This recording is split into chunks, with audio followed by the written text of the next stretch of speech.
park long enough ago to there's a lot of holes in the you know, in the history of it. Everything up till, I mean, I only became, you know, recognizing where I was when it was like 56, 57. So the park had been around since about 38. They were doing swimming and stuff, the apartment house.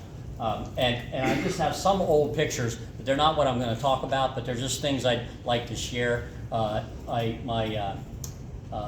cousin's husband went to a lot of trouble and got a lot of these pictures compiled, none of which I had ever seen before.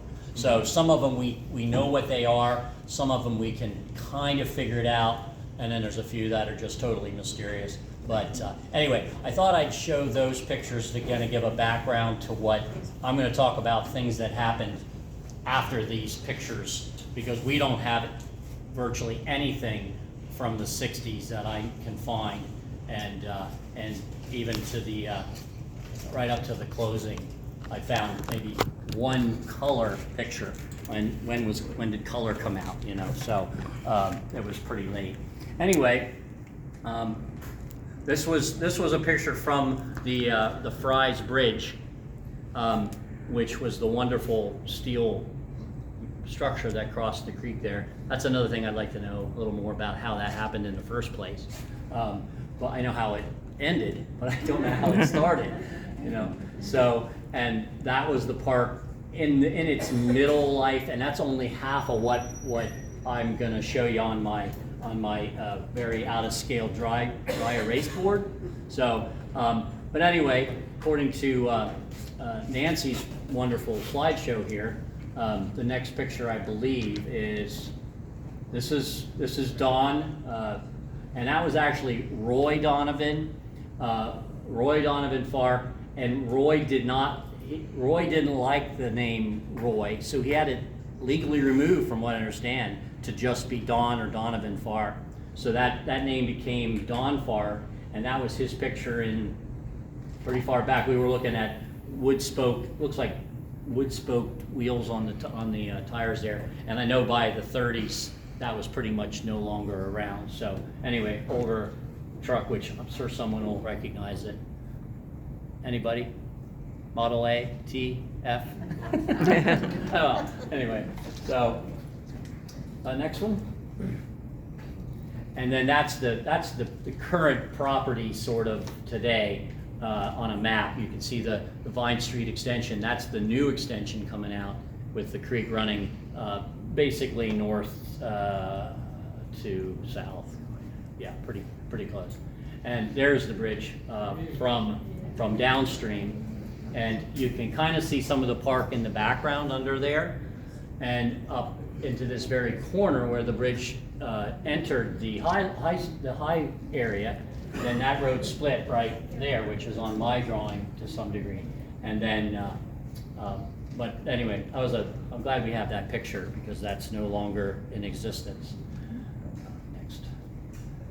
So the best we can tell is somewhere around, I think it was 38 or something, my grandfather bought the property down there and opened this refreshment stand. Now this was right along, these are the pads coming off the bridge.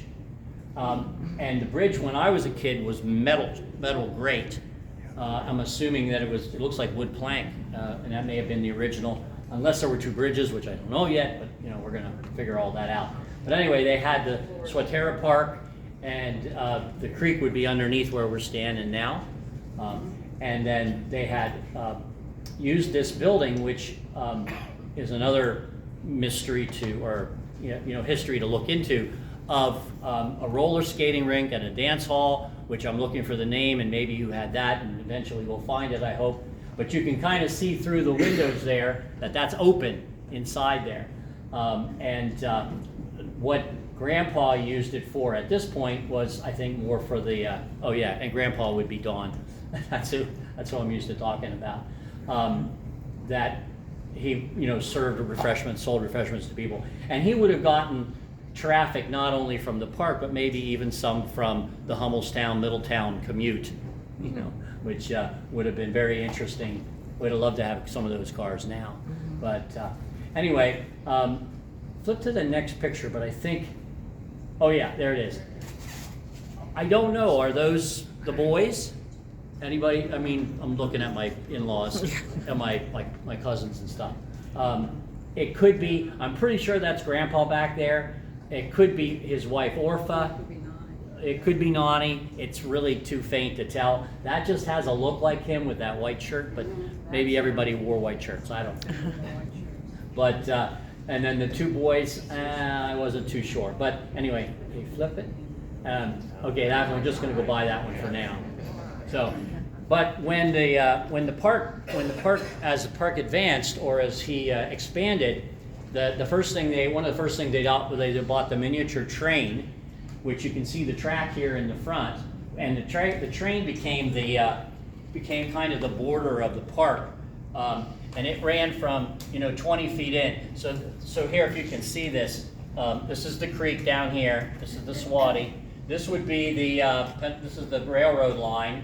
It's also the Union Canal bed, and there's a lock, what's left of an old lock right around here, which I lived there all my life and had no idea what that was until I started looking into it, and I kept going, oh my gosh, it was probably in better shape when I was a kid, and I just thought it was a pile of mud and goo and stuff. But anyway, so that train, he put that in the first time, because it actually was rebuilt or reborn, so to speak. That's the road that goes down. That actually, they call that, they give it as a 911 number, right? That's the Swatara Park Road now.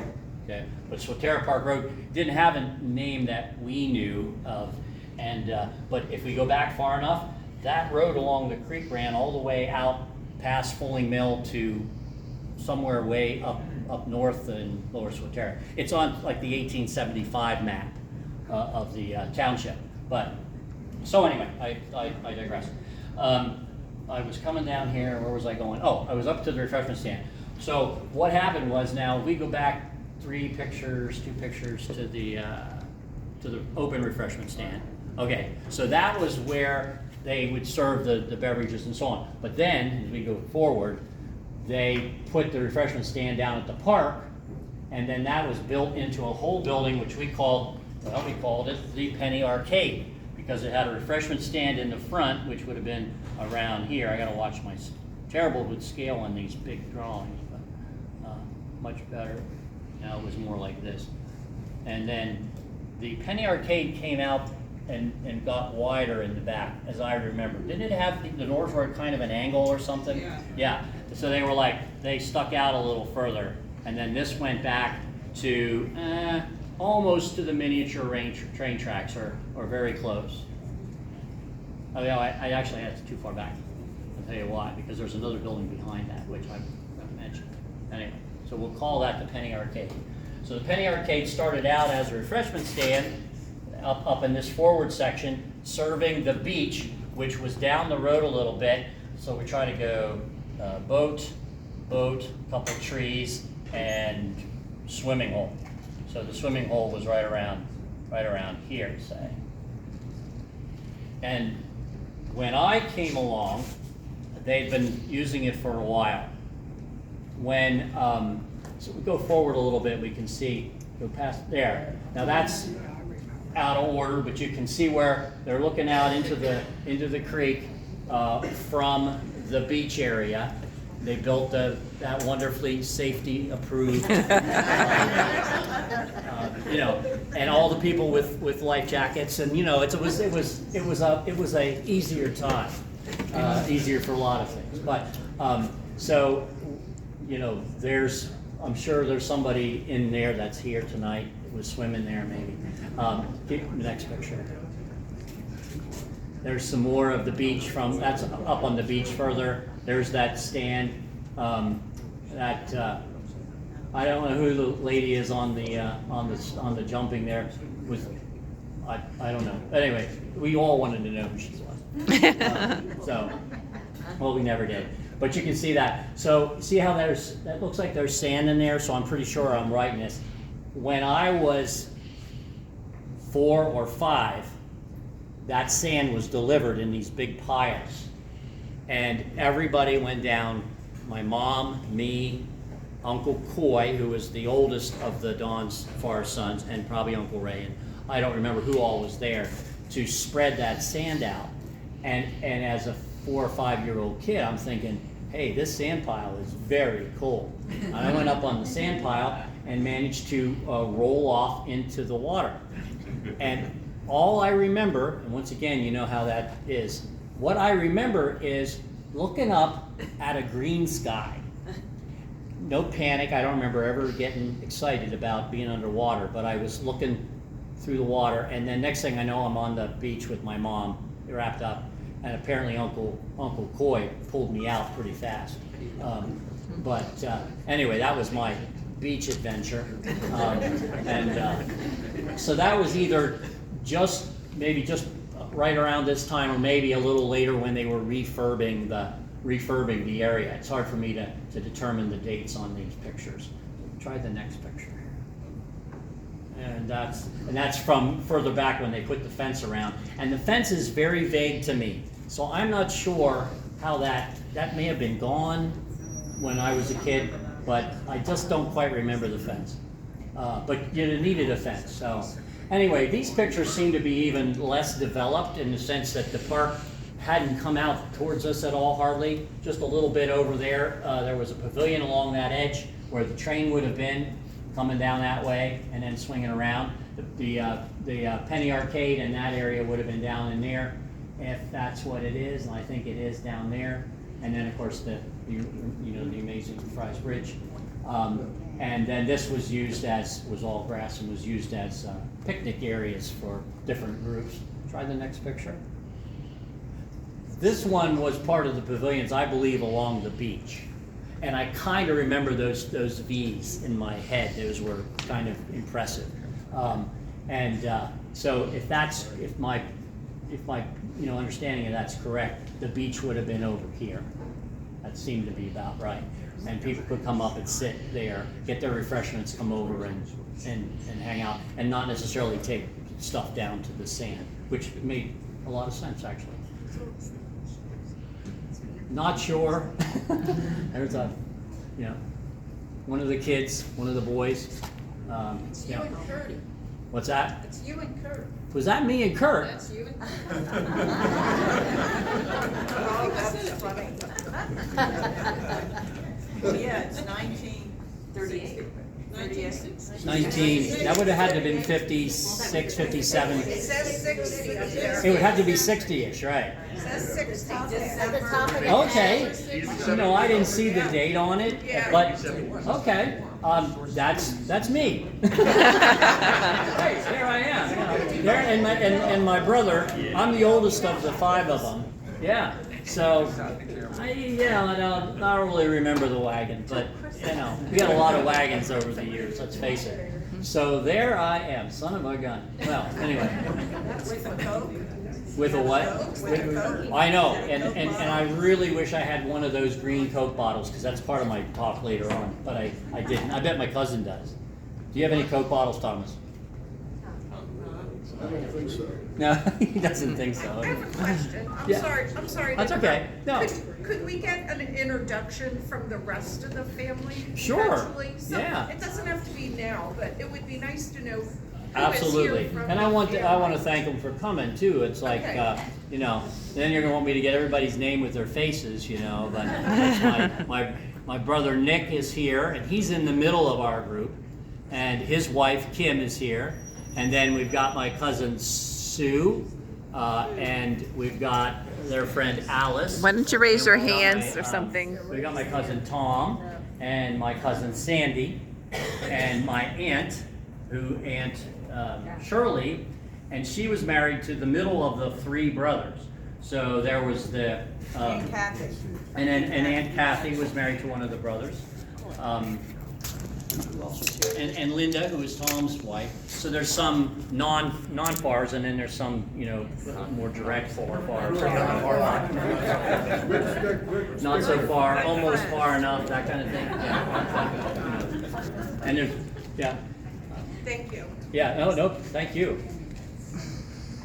Picture of the winter time. They used to, the creek used to freeze over pretty nicely. It still did even when I was out of town, and we came over in 69, or not 69, 89 or whenever, brought my kids out of school and went ice skating on the creek. Nobody else was there, but we did. We came over. But they did it pretty officially back then with a crew to get the snow off and do their thing. And I suspect somebody served some kind of refreshments up at the stand. For purchase. Oh, yeah, for a price. Yeah, right. Yeah, yeah, they were gonna miss that. Yeah, so, okay, next one. And that's another of the skating and so on. Anyway, that's a little further on. Skip past that one. We might refer to it. There's the train I mentioned. That was one of the first. That's the purchase. In my mind, that made it a park. Before that, it was a refreshment area, picnic grove, that kind of thing. But as soon as you get a ride, and that's an impressive piece. I got to tell you. My story goes that it was Nick and Ray, the two brothers, who built the track for that. I'm sure they didn't do it by themselves, but that was the story we were told. And so basically, what I'm going to do is, since we're sitting on that, so the train came along the road from about, say for here, we'll pick a spot. So it came along the road, and then it curved across, and we had to walk across it to get in. And let me see, where's my house? Right up there. And it went pretty close, and it just nicked well, it didn't quite nick the corner of the house, but it was getting close. And then it went around the back, and it sat, well, we can ask Wendell for this, but I'm pretty sure it was on railroad right-of-way. Right, railroad right-of-way, because there was the Conrail, Pennsylvania Railroad, whatever, the Middletown, Hummelstown Railroad that it's called now, is right back here. It's right there. And, oh yeah, compared to the track, the house is tilted a little bit. Okay, but anyway, so that's kind of was the idea. And so that train went around, and to the best that I can tell, originally it came down like about here, and then I'll show you why I have it kind of drawn funny. Drawn funny because I'm funny. So, so the train kind of established a real nice thing, and I mean, as far as a perimeter of activity, and I think they said, oh, well, now we got this area, let's fill it up with other stuff. And they started to put in rides, some of which I don't remember at all, but a lot of which I do. But anyway, so that was the train. Let's see what else shows up here. And the merry-go-round, and this was a really nice hand-carved horse merry-go-round. It had music, but I don't remember. I don't think it was a calliope. It wasn't like Hershey's. I know that. And they might have just been records or something. I just don't know. But in any event, that got put in. I don't know whether this is the original home, but let's say that was down where the train came back around. It was around here. So there would be the merry-go-round. And the train would have come around that for in the original iteration. Later on, and I don't know how much further it was, my dad and whoever, or Ray, and they built an extension on the track, and they brought it down, and it came around here. Or did I jump in too far? I might have. And then merged back, and they got rid of this, and they built, and whether these two were designed for each other or they just happened that way, they built a large pavilion right in here, and that pavilion sat close enough that the train could park under the overhead of the pavilion, and it gave it a place to be out of the weather. So I thought that was kind of neat. So I don't think I'll jump down there quite yet. So all right, that's anyway, another carousel. So we got a few more merry-go-round pictures. We got some of the horses. And Knoebels. What? I think that's where is that where they ended up, or? Just that one horse. Yeah, a few of them got. Now the one we have over here is cousin Sandy's possession, and she had it restored. So, and it's quite beautiful. It's not. that's the only picture I have of it. I'm sure there's better pictures. I don't know how we didn't get that in the group, but so anyway, some other random shots. Now this one, looking down through, now we're starting to see more activity. We've got some extra buildings down here. I don't really think that's a building I recognize. It's not in the right position. If it was the big pavilion was out further. So I'm a bit puzzled by that. But we've got some kiddie rides in here. I'm pretty sure there's original kiddie rides.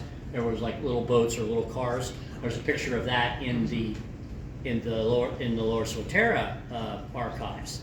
Lower Swatara has a few pictures that I hadn't seen until just recently. But you can see the cars there. No spoke wheels. So, you know, good 50s, 60s, beefy cars. So let's jump on a little bit further. I think that's my dad, but I'm not 100% sure. You think so? Okay. All right. I just didn't think he was that thin, but you know, it's just like I said. I told Nancy what the title of my talk would be. Everything seemed a lot bigger then. You know what I'm saying? It's like, and I didn't think it was a little too subtle for a title, but in any event. So that's that. There's another. You know what that is? Swinging cage. Oh, yeah. It's a swinging cage. It's the flying cages, right? That comes up a little later because that was towards the end. Well, you know what? Since we're right there, so yep, right about here. So far, and then you, Yeah. I remember that one because I figured out I was probably 10 years old when we got the flying cages. I think that was a good date. So that would have been 63-ish. We got the flying cages, and they were, manually operated swing, and you had to stand in there and kind of rock yourself back and forth to make that go. And when I was one of the 2 kids who was the first one on there to hit 100 times around. And so we thought, well, that's not very much. So then the next day we did 400 times. And I didn't ride anything for the longest time because I am telling you. Talk about sea legs. No. I mean, these babies. No, but I still kind of remember getting off there and going, whoa. It was really crazy. So that picture was obviously in color, and one of the later groups. There's the merry-go-round in its position as it stood at the time of the closing of the park. The track would have been behind that and coming around over there, and then so that would be there, and then the trolley car was here. It wasn't that big, probably, in comparison. Well, you would be if you follow the whole track around. It was a pretty big circle. That was my first pay hourly job. I got 60 cents an hour, and it was the boringest thing ever. Because I would just stand there, because nobody went on that ride. And I would stand there, and I would go, 1 penny, 2 pennies. And I used to count down the hours, and I go to this day now, like I count all kinds of weird things, and they're all saying, yeah, you're ABD or OCD or PJJ, I don't know, PJB, I don't know. But anyway, I'm all these things, but I always counted stuff, and I think that's where it started. Their fault. So having me stand there and dying of boredom, but that was the little jolly trolley. And I would go around there, and I was pretty young, but. So then we just have some different pictures. Do we know where that might have been? Somebody said, well, do you think that was at Hershey Park? Did the tilt-a-whirl once was it once down in the hole there at the bottom of the Comet? I don't know. Something round is down there. So they saw that. Maybe that's where they got it from. Here's some tickets. You can move on. This is an ad. Okay. Keep going. Oh, so anyway, just a little out of order, but that's okay. I'll use it as a jumping point. So anyway, so back to the map here. So the Chris Craft speedboat came along a little earlier, And it was a nice Chris Craft, as this it's gentleman right up here here. was telling me. He said he would have bought it if he'd had enough cash. There it is. And there it is there. And they used to dock right to the house. The apartment house was here. It was right around here. If we go with that particular deal. So there was a dock here, hanging from a catalpa tree. Isn't that the one with the big cigars on it? Yeah. Yes. I'm pretty sure that's the one. It wasn't that, it was an Osage Orange, because we had those too. But, so the speedboat was there, and then, they would go out, and they would head south, and go under the turnpike bridge, hang a Yui, and come flying back up there, and I keep thinking, you look at that creek now, and you're going, you don't even want to, who wants to go that fast? In this little creek, and I'm thinking there's people swimming in rowboats, and but anyway, but they used to do it. Uncle Coy was kind of the master of that, wasn't he? I don't know. He seemed to be. He was the boat guy. He always seemed that. But anyway, so that was the boat. The boat was there, and then there was another boat launch down just before where the beach started. There was a boat launch here, and that is where they originally had a pontoon boat. And there was a picture somewhere, and I don't know if it's in this group or somewhere I came across it. There's a picture of a pontoon boat that they had. So they had the fast rides on the motorcycle, or not the motorcycle, on the motorboat, and they had the slow ride on the pontoon boat, and that would leave there, and that would go the other way usually, upstream, because it gets narrower that direction, not terribly, but they'd go up there, hang a Yui, come on back. And my dad had a leather alligator that he had brought back from Florida on his way back from some sort of military thing. And he brought this 4-foot, 6-foot alligator. Now, once again, it might only have been 2 feet, but to me it was big. So he had this alligator, and he used to put it on one of the branches just offside of the creek. So when you came around the corner there, all of a sudden there's an alligator on the rock. I don't know who was full, but it was. Anyway, so that was the paddle wheel boat ran that direction. Okay, see what else? No. So later on, Grandpa and Uncle Ray, I know, was really involved in this because I helped him. Decided they were going to build their own boat, and they were going to do an honest-to-goodness paddle wheel boat. And that, the best I can tell, I don't know where else it would come from. If this is part of their paddle wheel boat, I was pretty sure they had that framework built over at the Hershey welding shops there off of Chocolate, between the tracks and Chocolate. There was a whole thing, and I remember going over, and it was a fascinating place with smoke and flames and people making sparks and stuff. It really looked exciting. It looked like a great job. Yeah. And I think he had that made, but regardless, not confirmed on that, but it seemed to me that they made their own paddle set.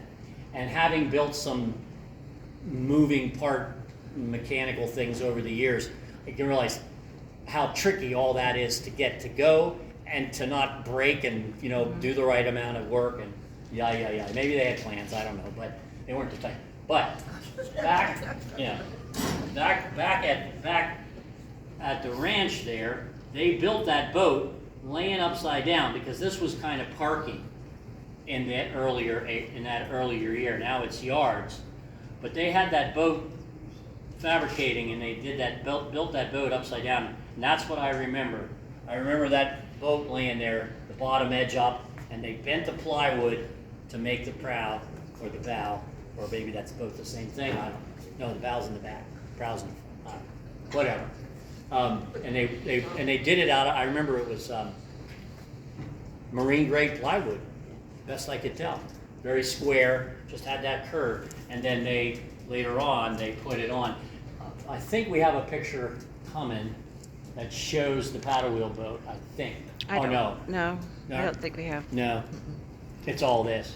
Yeah, it's just that one. Oh, Do that's you want to it. tell them about the name? They named Yeah, it. oh, I found one later that Nani had as a Christmas card, so I'll be putting it up there. okay. Of the boat Of the boat, better. yeah. Right. I know I came across one somewhere, but I haven't seen it. Anyway, it was basically a canopy, just a flat bottom boat with this picnic, table or a, roof over it, very, very straight. And then he did, he made 2 smokestacks and had the top of them cut out like a crown, to emulate the look of a Mississippi steamboat or the Robert E. Lee. And back when you could name things whatever you wanted, it's like, okay, that's what he called it. But anyway, the paddle wheel boat, and that somebody bought that. Fruhoff bought it. What's that? Fruhoff bought it. Fruhoff. And they used it down on the Susquehanna. Yeah. That's right. Yeah. So they Fruhoff Trucking back, which was a big concern. Yeah, Tom Fleming bought it. Okay. He was the CEO, and they used it for their staff parties out in the river. Right. Well, and that brings me to one of my topics, and I won't belabor it because it's not that in much detail. But what used to happen was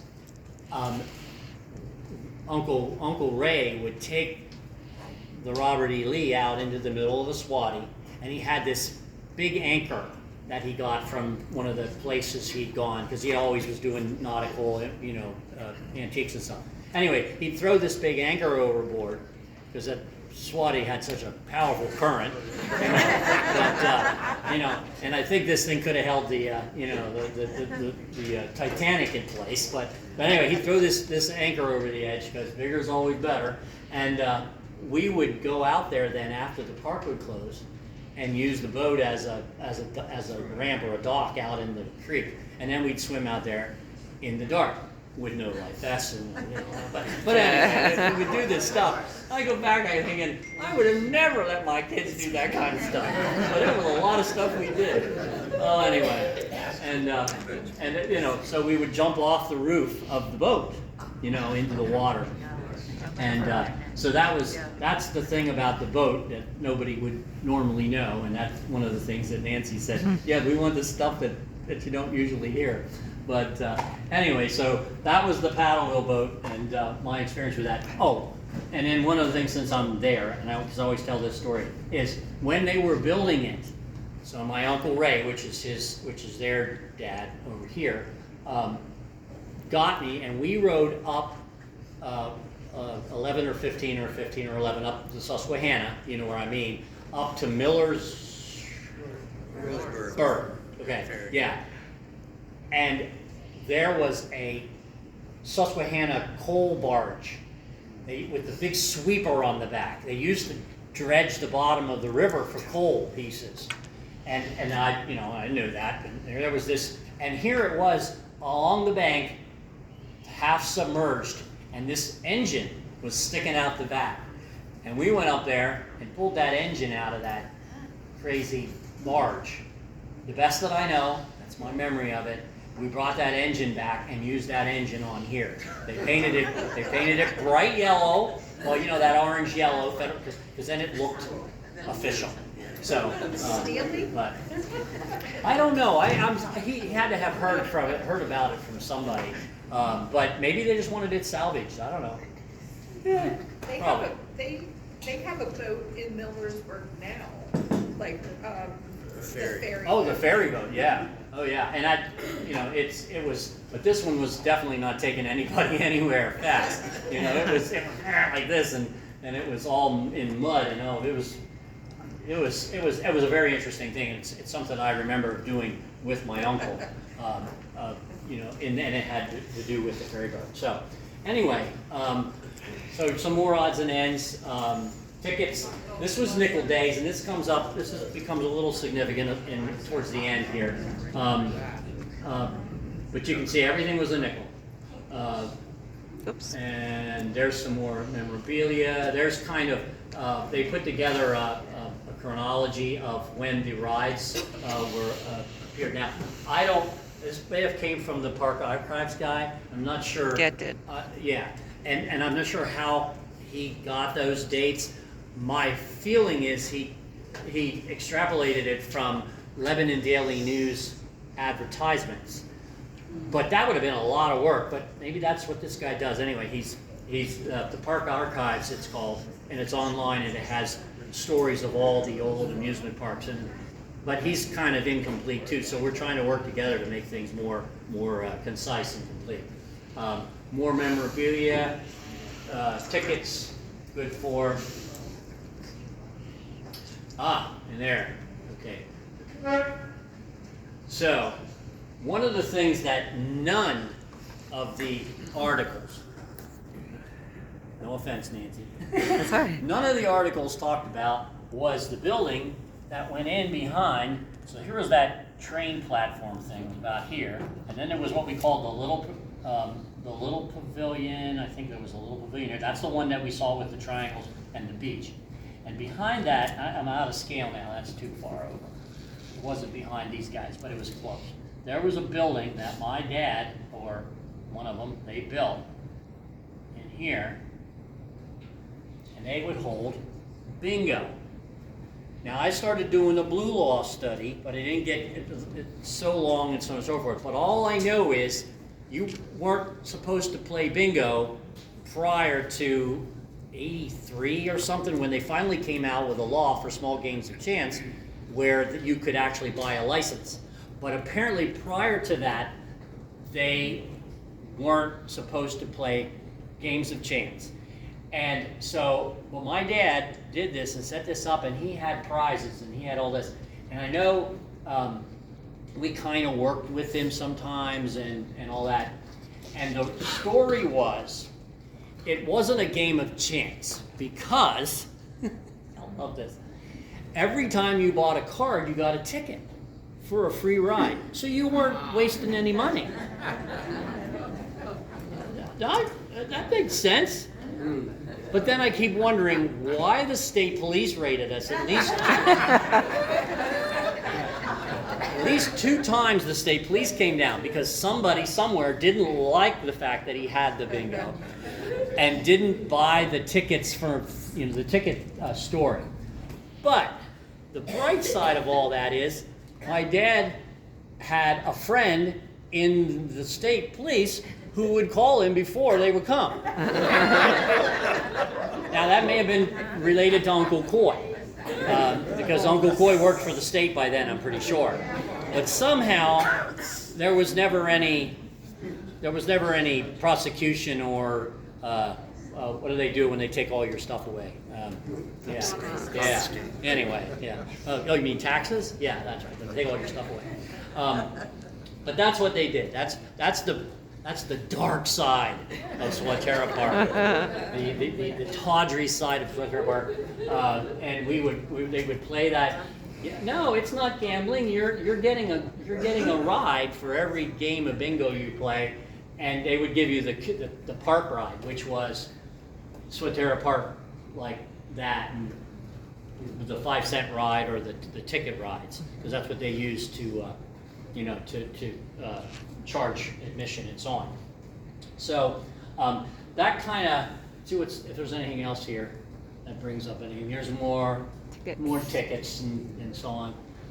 Advertisement in somebody's paper, also more nickels. There's the Robert E. Lee, so now it's the paddle wheel boats here. That's my favorite, skee ball. Oh, and the skee ball. So the skee balls, they put in the back here, along the back edge of the Penny Arcade. And I used to think, man, those skee balls, like from here to where you throw the ball was like, honestly, if you'd say, well, how long were those skee ball things? I'd think they were 20 feet. And you know how now they're only about 7 feet? And I always go like this. And I throw that ball and I go, whoa! And I'm like, they probably shrank them down, but I don't know that they were ever that big, because once again, everything was bigger when I was little.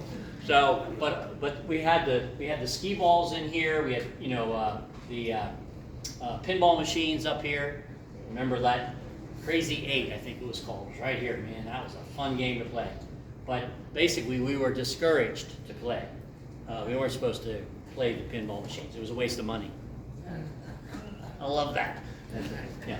But anyway, winter pictures down at the creek. That's right in this area here, looking towards the bridge.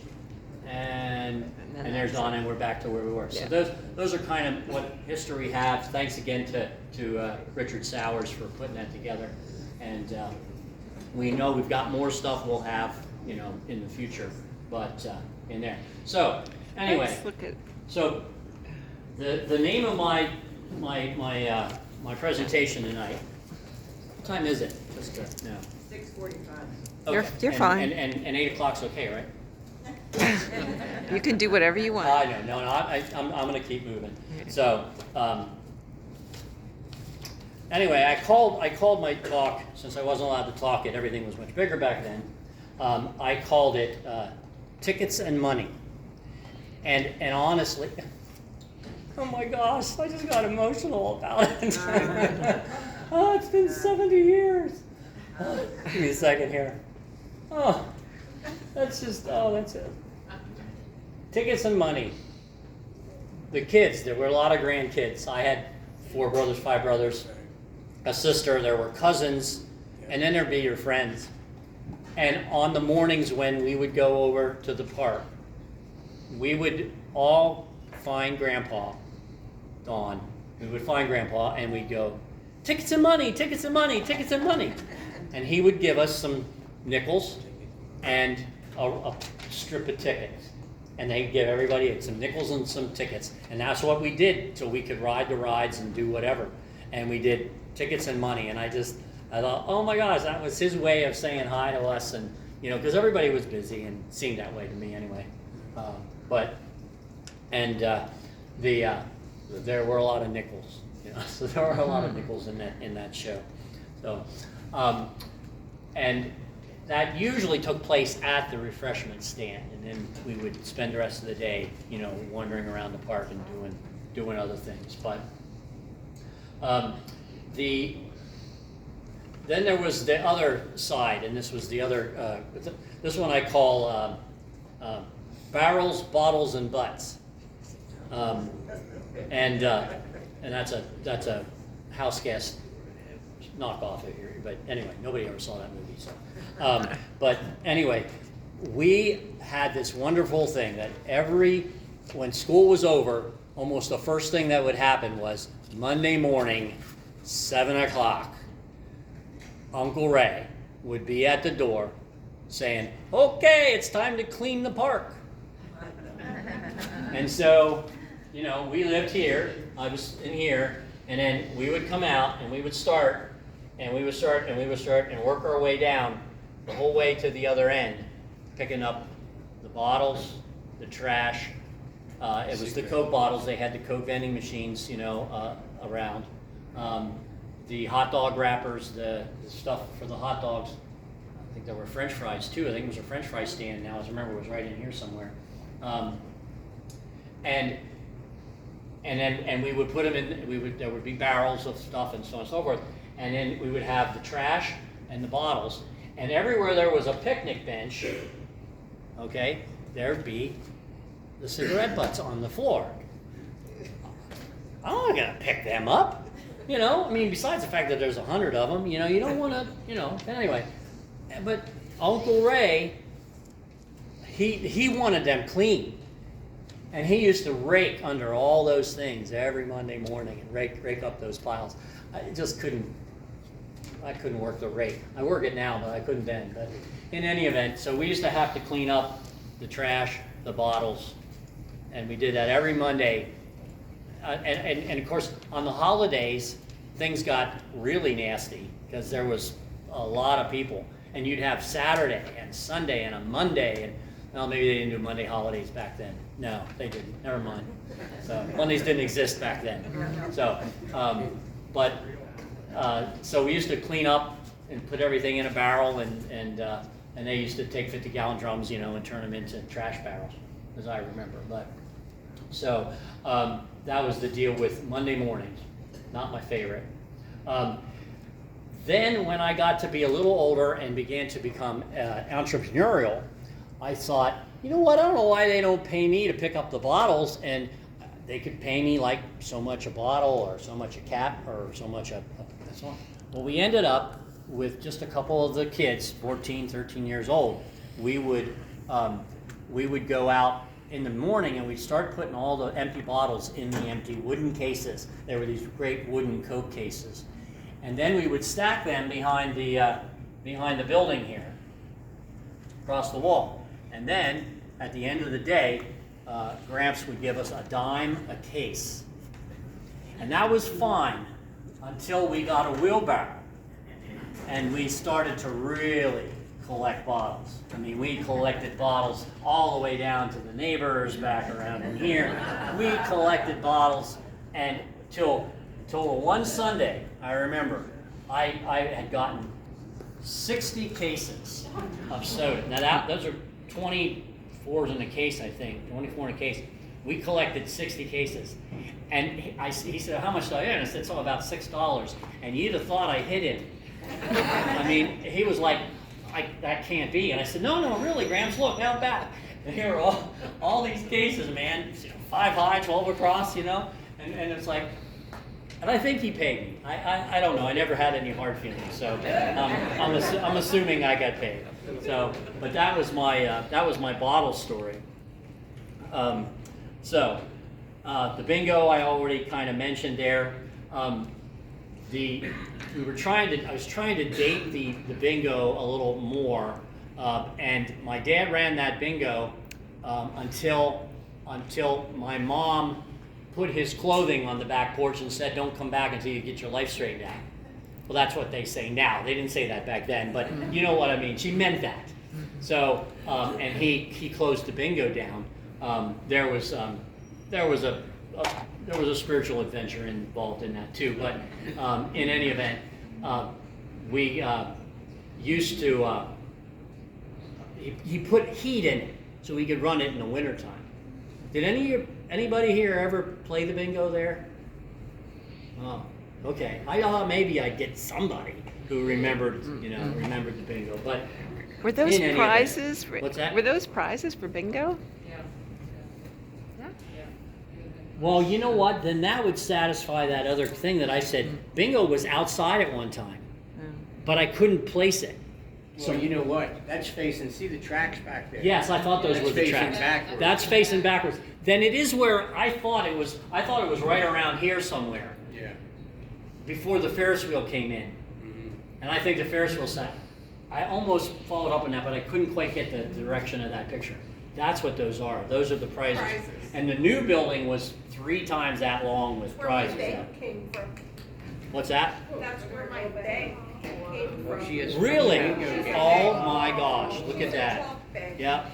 Yeah, and my dad would go to Harrisburg, best I know, and go to some big warehouses up there, and they would sell that kind of stuff.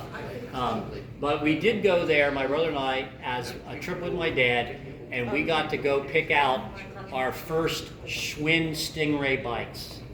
1963 with the banana seats. And I ended up getting a sissy bar on I hated the name, but you know, it looked cool. And I still wish I still had that bike. It was a beautiful bike. And I got a car that color about 20 years later, you know. But anyway, so that's what that is. So, okay, good. Revelation. And that had been sitting in there. So, but anyway, so I'm kind of finishing up this. I'll show you. So then we ended up with, there was a building that sat back here and went all the way back to the tracks. Now this time I am right. And in the front of this was the office. And then back here was the shop. Because you know everybody, I mean, parks need a shop. You got to build things, work things, and that's where we could find Uncle Ray back there, and you could get back in there and get tools and do whatever you needed to do. Also, everybody needs to know when you go somewhere, you need to go where to go. So when you needed to go, you used to go to. Is that enough goes? There was a outhouse back here, 2 or 3 stalls, at least 2. And then there was the ladies was over on the side more. And they were originally bad. We were talking about how nasty they were. It was not uncommon to stand right there and hold your breath and see how long you could. And you would hold your breath and you'd run in and you'd try to do your business and get back out and still be dressed and who knows. But anyway, to this day, I don't even like job jobs. I'd be like, that was pretty rugged, and especially when it was 90 degrees outside, because you know what, it was 110 in there, man. Even the flies were jumping shit, you know. It was rough. So, but then next to the shop was a building which was fun. This was the bumper cars. Anybody remember the bumper cars? Well, bumper cars. Yeah, steel ceiling, steel floor, graphite on everything. Yeah, and I remember once again we'd go on there, and the bigger kids would come on, and they'd be head-on collisions, and there weren't seatbelts, and there was certainly no helmets. And I remember getting physically hurt. Not that I turned it in, but I think I sternumed on the steering wheel hard enough that it hurt, because somebody had on me, and I was just about this tall, you know, and but hey, those were the wild days, wild and crazy days. So anyway, so that was there, and then the Ferris wheel went in here, and this is where that bingo game, I think, was originally. That's kind of what I remember, because there would be the tracks back here, and the Ferris wheel went in here, and then the tilt-a-whirl came up, and the tilt-a-whirl was about like that. And the tilt-a-whirl was kind of fun, but it used to make me a little sick. And then they put in the, and then they had a little roller coaster. It was right in there, the Little Dipper. Little Dipper had about a 12-foot hill, 15-foot hill, and a 5-foot hill, 6-foot hill, whatever. And then we go around and go that way. You had that. Then there. Eventually the hand cars went in here, but I don't know if they still existed when the trolley car was still there. I think those might have been, you know, one went in, one went out. And for a while, this was miniature golf. And we would go down there in the daytime when nobody was around and putt. But I don't remember, like, well then, what time frame that was. I couldn't quite place it. But that was there. And big pavilion. And then there was another pavilion back here. This was the little pavilion, we call that. It was very imaginative names. It was like being at Disney World, you know. There was so much. Then back about, I'd say 65, 66, my dad and my brothers and my sister and my mom started to sing. That's what she had one of our old albums here. Is this the, No, it's this one right here. this one here. Yeah, but this is 70s. I mean, look at that hair. Wow, close. Almost half as much. But we did our first. Started to do programs in our music room in the front of the house over here, because by this time he had built on over this way and got even closer to Wendell's tracks. In fact, that corner of the house is still, pretty much on the right of way. But in any event, we would hold these little concerts for friends and so on. And then he said, well, if we had a stage, we could present our music in person. So I'm sure that was at least an incentive. So they built a stage down here. I remember it was kind of at an angle, as I remember too. It was on a trailer, wasn't it? What's that? Was it a trailer? I don't know. If it was, I thought it was a trailer. build it on a trailer. Yeah. Okay. I don't remember that. I just remember it was there, and we went and sang on it a few times for different Sunday, different concerts or whatever for that, and that pretty much took it down. What happened in the rest of this land this way there were cottages. Coy lived in a house right about here, about 3 houses down, and then right about this far down, they built a building called the Great American Fire Museum or something. And actually, we have more information on that than I realized, so I didn't get it. But and they built a small collection of antique fire trucks. At least the one, which was a hook and ladder with a double steering wheel, the one in the back, the big 6-foot steering wheel, because they didn't have power steering, so they did a big wheel for the mechanical advantage. They took that to New Cumberland on 283, well, not 283, but 83 across the South Bridge. And I mean, I'm like, these were pieces, man. No mufflers, and this thing was long. You had to turn with two people to get around a corner. And I thought we did it at a parade in Middletown too, but I don't know We for did, sure. we had a I remember smaller being one in the parade. And there was a smaller one that ran. It was one of the smaller ones. Okay, yep. And there was, then they had an old steamer. Now that one didn't run, it was all painted over and everything. But it was a pretty neat, a horse-drawn unit. So they had this, they had a lot of metals and other paraphernalia and so on and so forth, which we might, look into sometime. But that was down here. And then it went into the